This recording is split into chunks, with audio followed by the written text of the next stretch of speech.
we do want to trim the fixture a little bit. All right. I came in ahead of time. I used the dial indicator on this back edge because this front edge takes a beating from people with mill cutters. Not very accurate. All right. So I dial indicate from here to here, get it parallel on my y-axis, and then I'm good to mount things.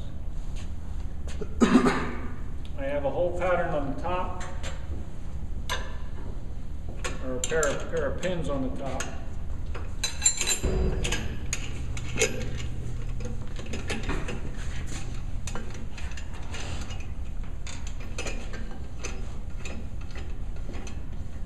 When you get your bolt pattern correct, your hole pattern on the bottom, we're going to mount it for milling one end, and then we're going to flip it over and mill the other end. What we need to have, glue the top of your piece. And we need a center line. Remember we talked about cumulative error earlier on? This is important.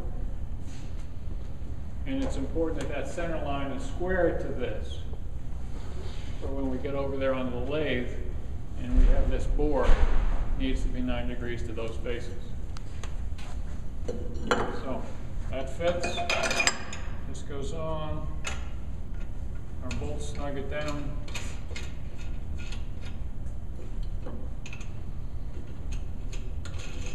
And that center line across the top is now a vertical line from my point of view. That center line's referenced off of our parting line. And we ought to be able to take a square, set it here, and check our reference by looking down here. Okay? If it's not right, and it may not be, now's the time to take the piece off, take a round file and open up your hole a little bit, one of these feet, so you can true that up. Will that impact when you're putting the threads though? Wouldn't that change the size? If I just try to get that exact, wouldn't that change the size of that? It will change the size of that. In this case, the reaming is an exercise so we know how to use the ream. Okay. We're not bolting this down to where we have to have exact 11 30-second holes. Okay. It just took a little bit of the importance out of that job. Sorry about that. But here it's important to fit the pins and to get her square. Cutter that I have is a fly cutter. We looked at those before. We use those for doing the feet.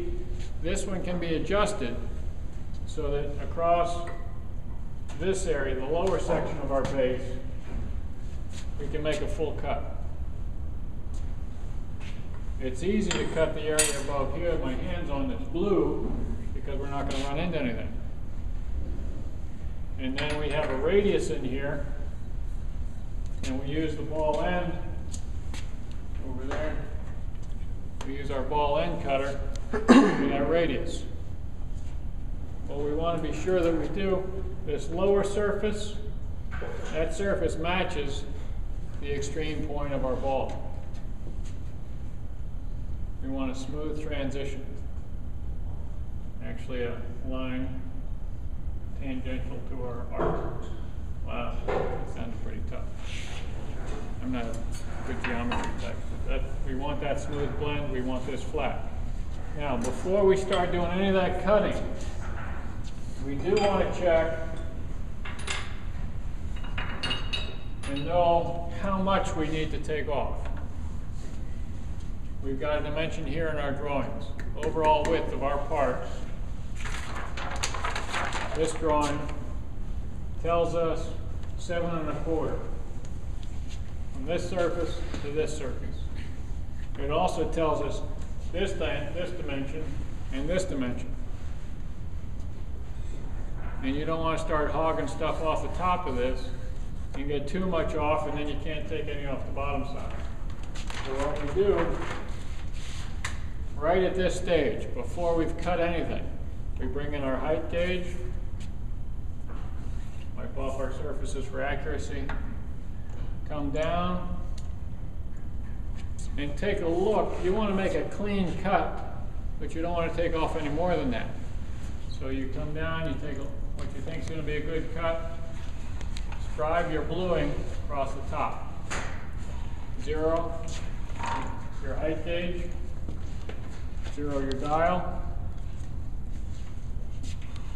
and bring it down exactly 7 1/4.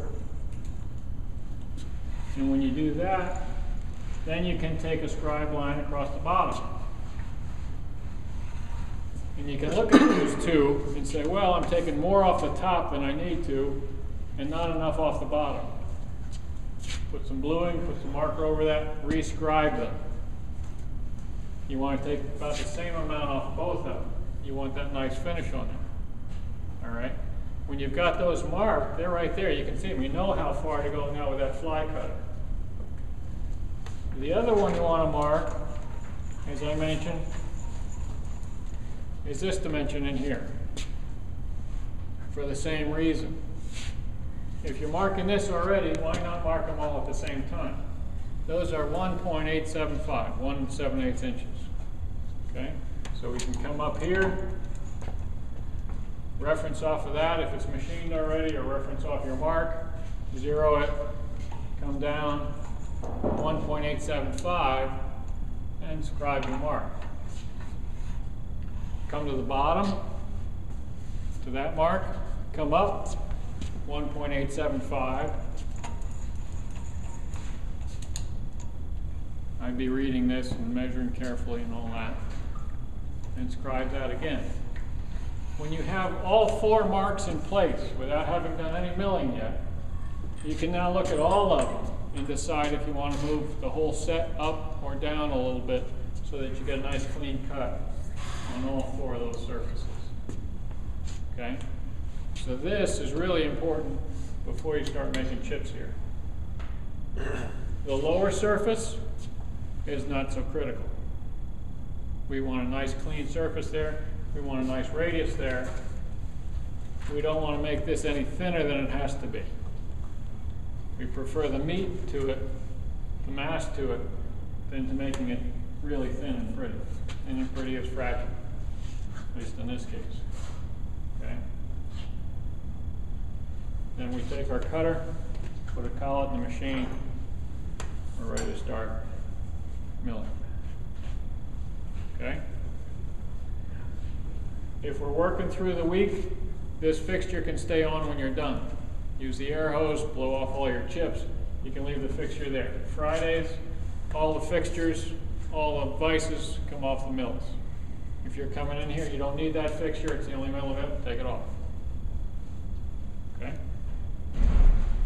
All right. We are good to go. Questions? Okay, let's go to work.